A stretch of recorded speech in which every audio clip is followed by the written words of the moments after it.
Elon Musk und Trump-Administration Tiefer Einblick. Erkunde die Kontroverse um Elon Musks Rolle in der Trump-Administration, von Effizienzansprüchen bis hin zu Bedenken über die Demokratie.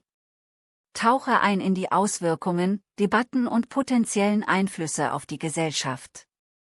Okay, so looks like a lot of you are fired up about Elon Musk and his role in the Trump administration. Yeah, seems to be a hot topic. We've got stacks of articles here, and wow, a ton of comments from you folks. Some people are singing his praises, others are calling him a, well, coup leader. And quite a few folks are worried about the future of democracy itself. Definitely seems like we hit a nerve with this one. So we've got excerpts from Tech Dirt, Al Jazeera, Common Dreams, plus all those, shall we say, passionate comments you send in. You ready to dive into this with me? Absolutely. This is a, a fascinating situation that's unfolding, and it's clear it's got people thinking deeply about the implications. So yeah, let's see if we can make some sense of it all together. All right. So the first thing that jumps out from these articles is just how quickly things have changed, right? It feels like overnight we went from Trump's inauguration to, bam, Elon Musk is suddenly the efficiency czar of the government. It's certainly unprecedented. I mean, this whole DOGE thing, the Department of Government Efficiency, it's not something we've ever seen before. And the speed at which Musk has acted, well, it's definitely raised some eyebrows, and not just from one side of the political aisle either. Yeah, the Al Jazeera article you sent, it really lays this out.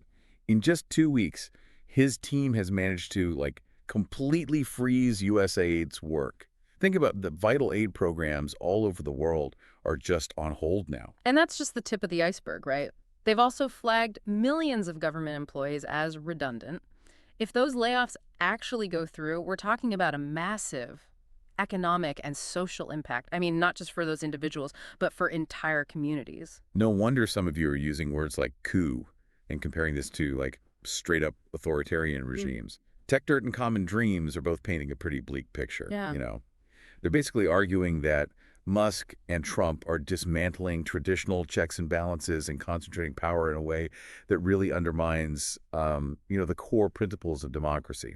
Yeah, and they're not just making vague accusations. They're pointing to specific actions to back up their claims, like removing security officials who were just following established classification protocols. That raises some serious concerns about who's actually in control of sensitive information now. Right. And then there's this whole thing about private citizens suddenly having access to Treasury systems. I mean, that's not something to take lightly. That's the kind of thing that keeps, cybersecurity experts up at night. Absolutely. It raises big questions about transparency and accountability and, basic security. And those concerns are only amplified by the fact that all of this is happening without any real oversight from Congress. That's a key part of our system of government that seems to be getting bypassed here. What I find interesting is that even some of the comments we got from people who, generally support Trump, they're expressing some unease about this. They might have voted for change, but this feels like something different, Yeah, it's a good reminder that the situation goes beyond the usual partisan divides. We're talking about the fundamental principles of governance, like the very nature of power itself. Speaking of power, one of your comments specifically mentioned Representative Alexandria Ocasio-Cortez. She's calling this a plutocratic coup, which is, a pretty loaded term. What do you make of that? Yeah, it's definitely a strong statement, but I think it reflects this growing concern that we're seeing a shift toward a system where wealth equals power, where billionaires like Musk can basically just dictate policy without being accountable to the traditional democratic processes. So we've got this one group that's deeply concerned, calling it a coup, but then we've also got a lot of comments pushing back against that narrative. What are those folks saying? Well, they're basically arguing that this is exactly what people voted for, right? A shakeup of the system, a drain on the swamp, all that. They see the government as this, loaded, inefficient machine, and they believe drastic measures are needed to cut waste and streamline operations. Yeah, and some even see Musk's involvement as a good thing. They believe he's a brilliant innovator who can, bring some much-needed change to a stagnant bureaucracy. They basically trust him to make the right decisions, even if those decisions seem a little unconventional. So we have a real clash of perspectives here. On one hand, you've got those who see this as a dangerous erosion of democratic norms. And on the other, you have those who believe it's a necessary correction, a way to make government, actually work better for the people. Which is where it gets tricky for a lot of folks, right? Trying to figure out where you stand on all this. Is this a legitimate attempt to improve government, or is there something, well, more sinister at play? It's a question we all need to grapple with. What I find fascinating is how this situation forces us to re-examine our assumptions about, well, about power, about democracy, about the role of technology in our lives. Absolutely. And to really understand what's at stake here, I think we need to dig into some specific examples of the actions that are causing all this concern. Go beyond the headlines and the rhetoric and really look at what's actually happening. Yeah, you're right. Let's get into the details and see if we can uncover the real story here.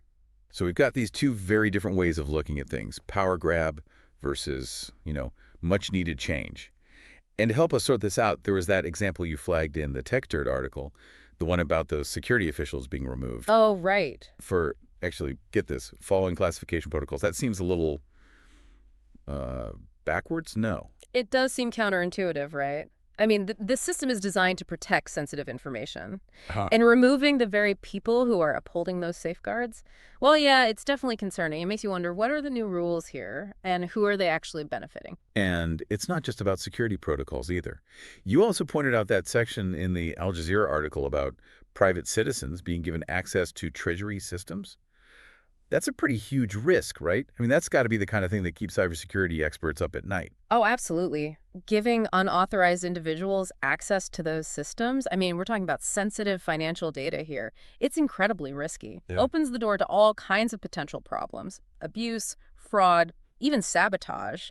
And the lack of transparency around all this just makes it even more worrying. One of the comments you sent in really stuck with me. It was about the removal of Phyllis Fong, the Inspector General of USI. Ah, yes. Apparently, she was removed without properly notifying Congress, which is, well, that's actually a violation of the law. That's a really important point to bring up.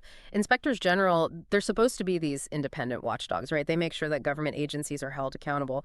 So removing them without following the proper procedures, it undermines that whole oversight function. And it suggests, well, a disregard for the rule of law, which is, not exactly a hallmark of healthy democracies. Right. So we're seeing these very specific examples of actions that, well, they don't really line up with the whole making government more efficient and accountable idea.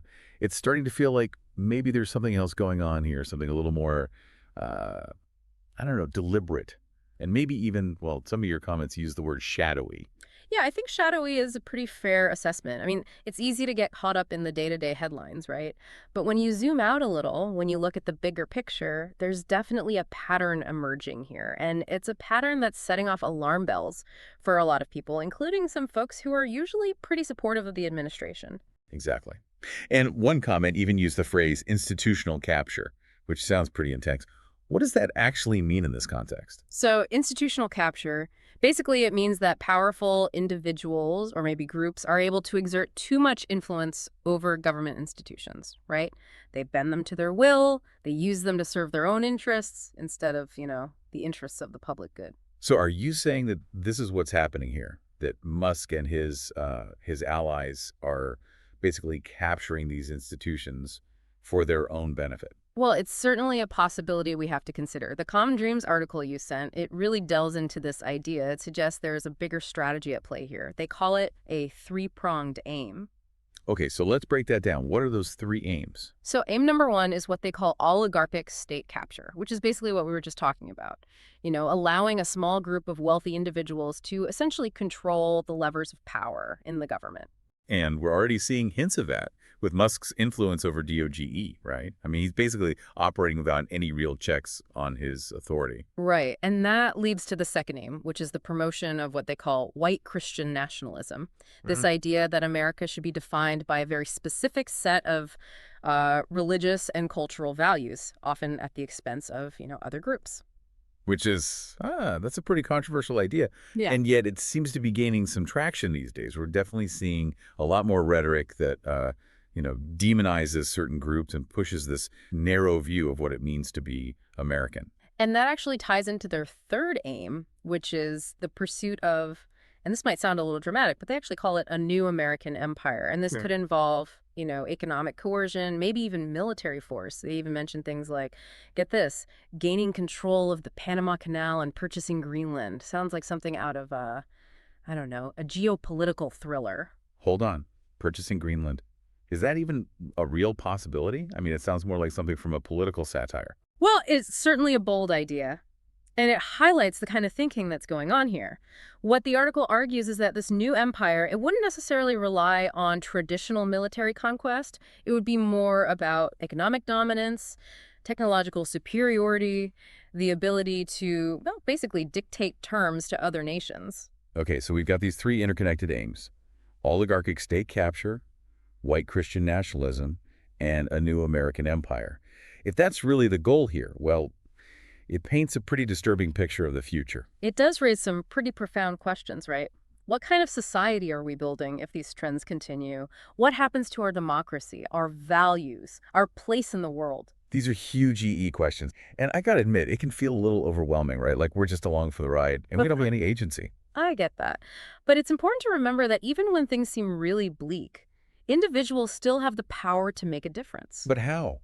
What can one person really do to counter these massive forces? Well, that's what we're going to explore in the next part of our deep dive, because you sent in a lot of comments from people who are wrestling with that exact question. They're trying to figure out how to respond, how to resist, how to, create the future they want to see. It's easy to get overwhelmed with all this talk about, oligarchy and nationalism and empires. Kind of makes you feel like a little rowboat in a hurricane. Yeah, I can see that. But looking through your comments, there's this thread of, okay, but what can we do about it? And honestly, that gives me some hope. Yeah, I get that. It's tempting to just give in to the doom and gloom, but history is full of examples of people who, like, against all odds, they made a real difference. And just the fact that you're all sending in this stuff, that you even want to understand what's going on, that's a form of engagement right there. True. Knowledge is power, or at least the first step, right? Yeah. But then what? Where do we go from there? A lot of the comments mentioned, the obvious one, voting. Like, that's the most basic way to make your voice heard. Oh, absolutely. Voting is crucial. It's like the foundation of any democracy. But it's not just about voting in those big national elections, right? Local elections, school board elections, those are all important too.